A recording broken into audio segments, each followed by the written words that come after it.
Assalamualaikum warahmatullahi wabarakatuh. Allahumma balikna Ramadan. Semoga kita semua dikaruniakan oleh Allah Subhanahu wa taala sampai di bulan Ramadan. Kalau memang kenapa kita itu suka seringnya ya masuk di bulan Ramadan itu tidak ada rasa ya, tidak ada rasa. Itu kemudian salah satunya adalah kita tidak bisa melihat secara fisik bagaimana rahmat dan berkah itu turun. Suatu hari Aisyah radhiyallahu anha itu iseng-iseng pakai surbannya Nabi. Jadi Nabi keluar, Aisyah tuh menyelimutkan badannya dengan apa, surbannya Nabi. Jadi baru diselimutkan saja, Allah kemudian buka pandangan Aisyah itu kepada kota Madinah. Begitu diselimutkan, Aisyah itu melihat Madinah itu hujan deras. Dia nengok jendela itu deras hujan. Dia berpikir nanti Rasulullah kehujanan kayak apa. Maka Aisyah bersembunyi di dalam biliknya, kamarnya itu, kemudian menunggu Nabi sambil kemudian menyelimuti dirinya dengan surban. Jadi habis dipakai surban, hujan turun deras sekali. Begitu Nabi pulang, betapa terkejutnya Aisyah radhiyallahu anha, Nabi tidak basah sama sekali. Enggak basah sama sekali. Maka Aisyah radhiyallahu anha berkata, "Wahai Nabi, apa gerangan yang membuat engkau tidak basah padahal di luar hujan sangat lebat?" Maka Nabi mengatakan, "Wahai Aisyah, coba sini kembalikan surban itu, kamu buka dulu surbannya." Begitu surbannya dibuka dari badan Aisyah, diserahkan sama Nabi, berhenti hujan itu. Aisyah ngelihat nggak ada hujan.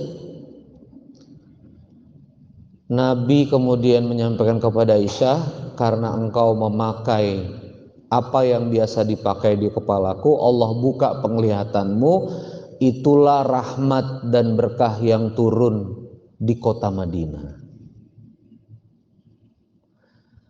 Jadi rahmatnya itu turun kayak hujan gitu. Jadi rahmat itu dalam penglihatan Nabi. Nabi itu bisa melihat rahmat turun seperti air bah, seperti ampunan tuh Nabi bisa lihat. Fisiknya itu Nabi bisa lihat. Nah Ramadan tuh begitu Pak. Dari langit itu turun begitu. Waktu masuk apa, bulan Ramadan. Karena kita nggak bisa ngelihat, maka kita terkadang biasa aja. Maka dari itu disinilah pentingnya namanya penglihatan iman. Apa penglihatan iman? Salat subuh karena masyhuda adalah sesuatu yang dipersaksikan. Apa maksud dipersaksikan?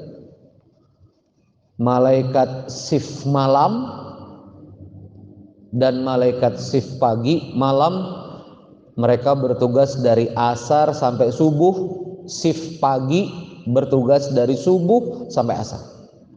Itu bertemunya di mana? Salat subuh. Dan salat subuh itu semua malaikat di muka bumi itu masyhuda, mempersaksikan.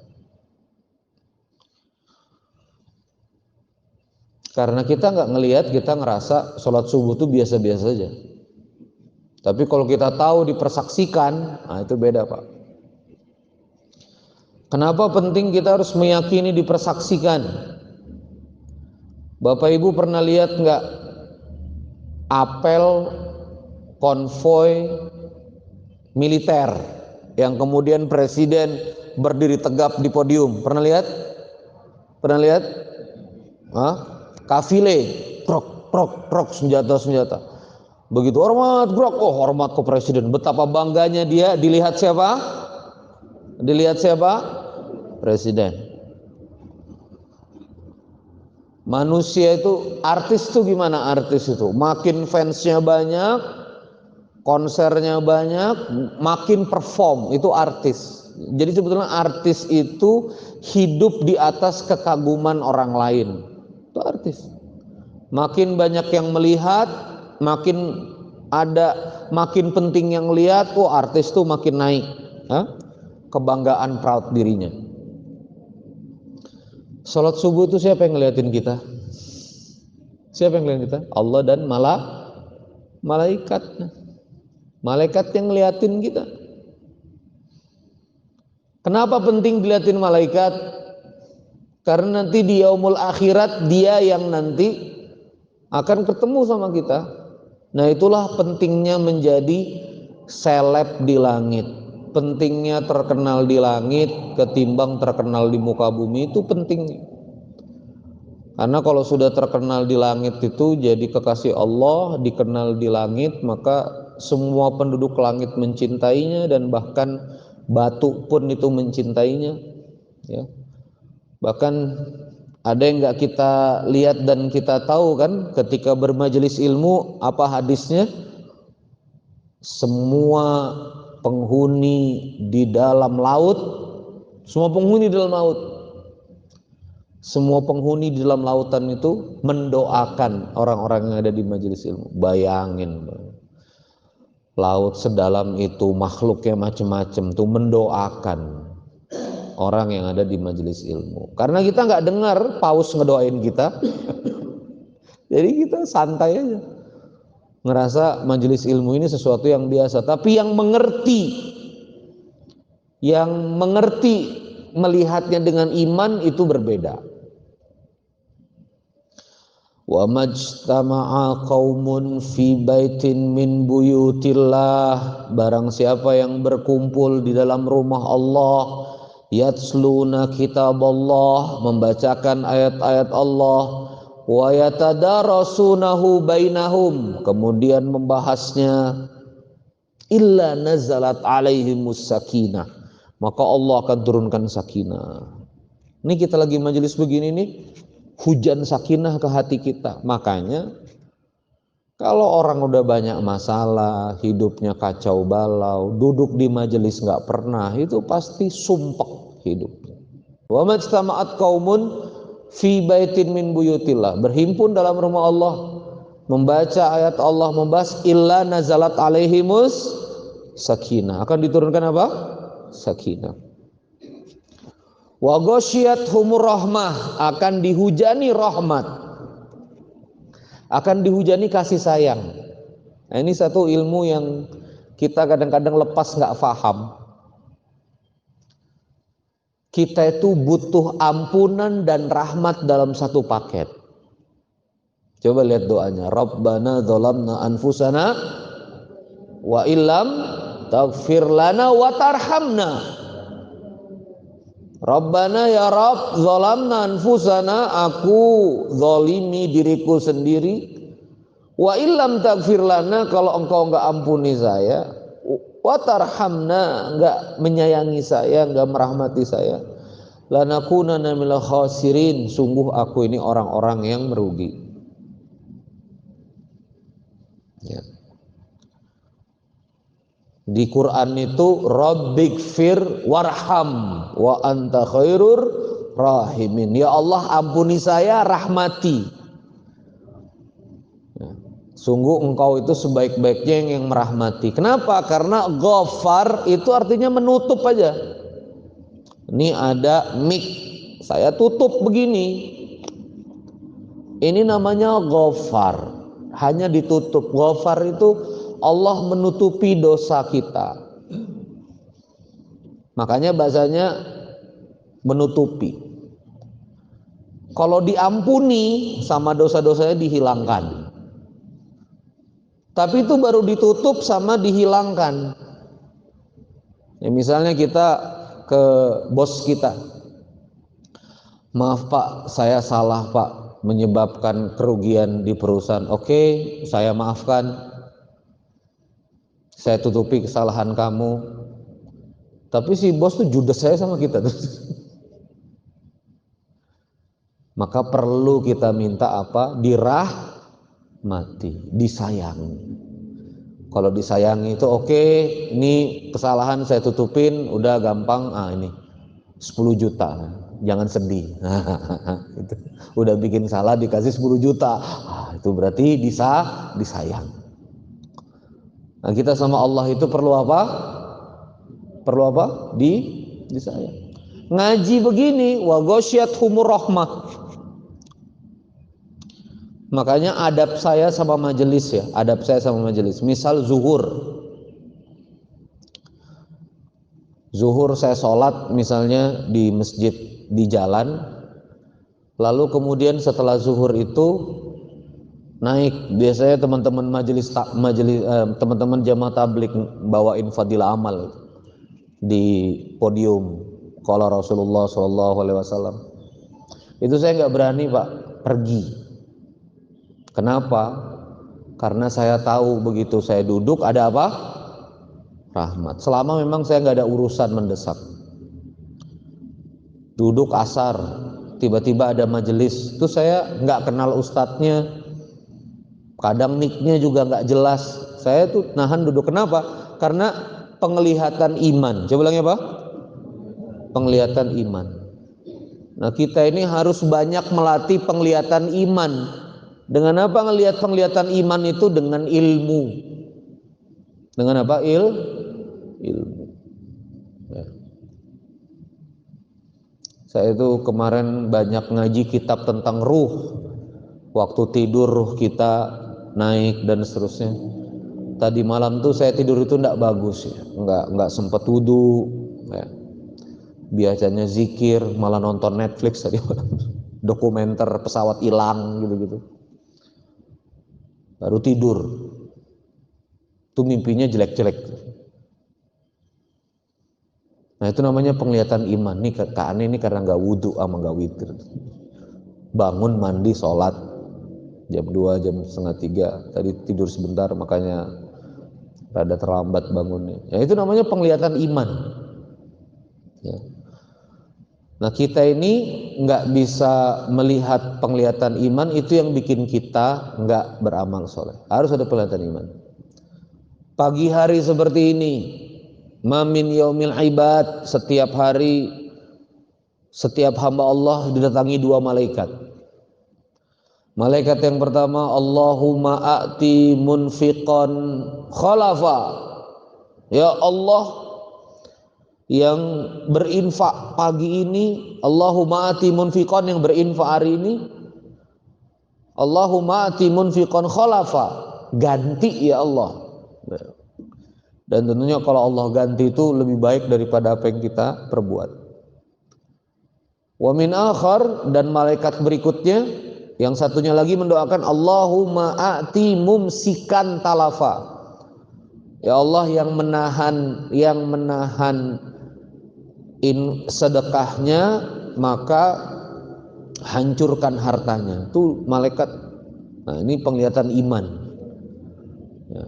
Makanya ada kotak itu, pecah aja uang kita 1000 minimal 30.000 setiap hari, itu 1000 supaya dapat doa malaikat. Mau lebih lapang lagi ya 10.000. Ada QRS nya juga kan. Atau misalnya bawa apa, gorengan atau apa dari rumah, sekedar bolu, kan udah ada platformnya, balai saji. Apa yang kita bisa bawa walaupun sedikit, potong-potong, taruh, sedekah pagi, itu dapat doa malaikat. Nah begitu. Jadi kita awali pagi ini dengan ilmu apa namanya? Penglihatan iman. Nah bisa penglihatan iman tuh kalau apa? Kalau pakai ilmu. Ilmu itu dari mana? Dari Quran, dari hadis. Itulah pentingnya bermajelis ilmu. Itulah makna dari Allahumma inni as'aluka ilman nafi'a. Coba lagi apa? Ilman nafi'a. Kenapa Allah mengajarkan kepada Nabi? Kenapa Nabi itu doanya ilman nafi'a? Apa itu ilman nafi'a? Ilmu yang bermanfaat, bikin takut sama Allah. Ilmu yang bikin kamu makin banyak sujud kepada Allah, ilmu yang bikin kamu makin banyak beribadah kepada Allah. Itulah apa? Ilmu yang manfaat. Masya Allah, saya pembukaannya kepanjangan. Oke, kita lanjutkan tema kita, yaitu ad-dunya darul bala. Sekarang kita akan mendalami satu ayat, ya mudah-mudahan ini di satu ayat ini kita mendalam tentang istidraj. Apa itu istidraj? Ya, kesenangan, kenikmatan yang Allah buka sebegitu luas untuk menghempaskan seorang hamba, ya, untuk menghukum seorang hamba. Surahnya di surah Al-An'am, surah 6 ayat 44. Sekali lagi surah 6 ayat 44. A'udzu billahi minasyaitonir rajim. Bismillahirrahmanirrahim. Falamma nasuma. Ulangi. Falamma nasuma. Maka ketika mereka nasuma, mereka melupakan. Maka falamma nasuma dzukkiru bih. Maka ketika mereka melupakan apa-apa yang telah mereka diperingatkan kepada mereka, dzukkiru bih. Apa adzikr di sini? Quran. Alim ulama tafsir menyebutnya ini Quran. Jadi barang siapa yang melupakan peringatan kepada mereka, barang siapa melupakan Quran gak pernah dibuka, gak pernah dibaca, udahlah dibaca, kadang-kadang juga gak dimaknai artinya, gak dimaknai dalamnya. Maka ketika mereka melupakan itu, fatahna alaihim abwaba. Ulangi. Fatahna alaihim abwaba. Fatah. Allah itu ya Fatah ya Razak, membuka. Ya kan? Fatahillah, ya. Tokoh di Jakarta yang membuka Jakarta kan, Jayakarta. Inna fatahna laka fatham mubina. Fatahna alaihim, maka dibukakan, kami bukakan, fatahna, kami bukakan, alaihim, untuk mereka, abwaba. Coba lagi apa? Abwaba, pintu dalam bentuk jamak. Pintu apa yang dimaksudkan di sini? Pintu-pintu kenikmatan, semua dibuka. Maaf ya, pintu-pintu kesenangan, bukan nikmat, kesenangan itu dibuka. Fatahna abwaba kulli syai'in, dibukakan semuanya, hatta idza farihu bima utu, hatta idza farihu bima utu, sampai kemudian mereka bergembira dan senang, ya, euforia dengan apa yang kemudian diberikan oleh Allah itu, bima utu, akhadnahum baktatan. Coba lagi. Akhadnahum baktatan. Kami siksa mereka secara tiba-tiba. Fa idzahum mublisun. Mereka langsung putus asa. Nah, supaya nyambung tentang melupakan Quran ini, surah Toha surah 20 ayat 124. Wa man a'rada an dzikri, barang siapa kemudian berpaling dari peringatan. An dzikri di sini apa? Quran.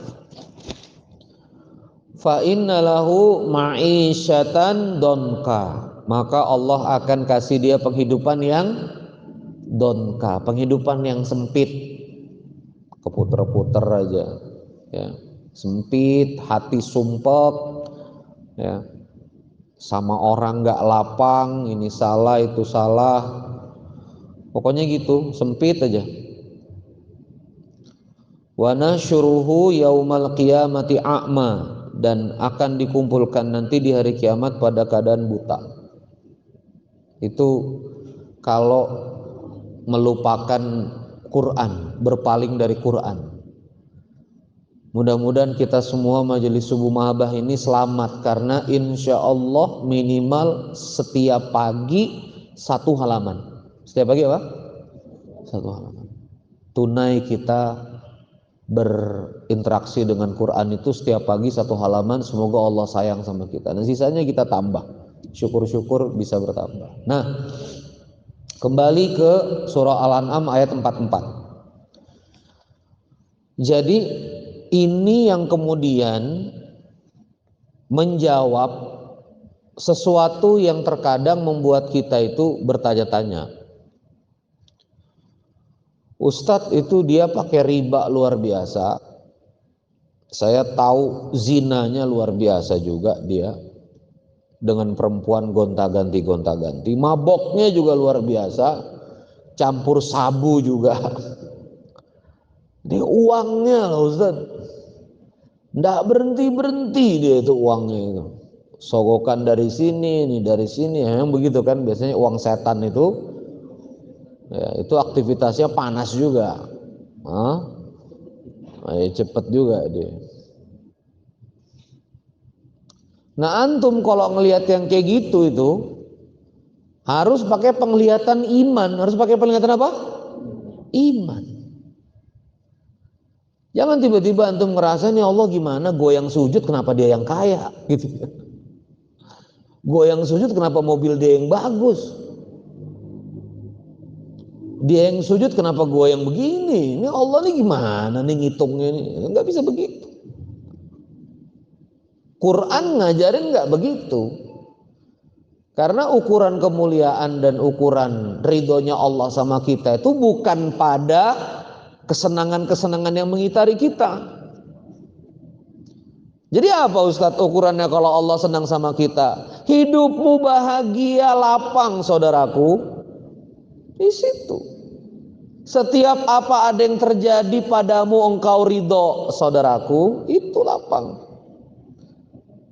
Dan ketika apapun pemberian daripada Allah Azza wa Jalla engkau zuhud terhadapnya, itu ciri-ciri antum disayang Allah.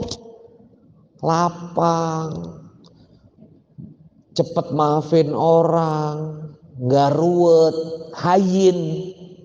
Itu ceramahnya Ustadz Umar Mita tuh panjang banget. Hayyin, jadi orang tuh gampang. Ini saya ingatin bapak-bapak ya, yang udah kayak jin, harus sajen. Mah pokoknya pagi mesti ada cireng kopinya juga harus 2 sendok.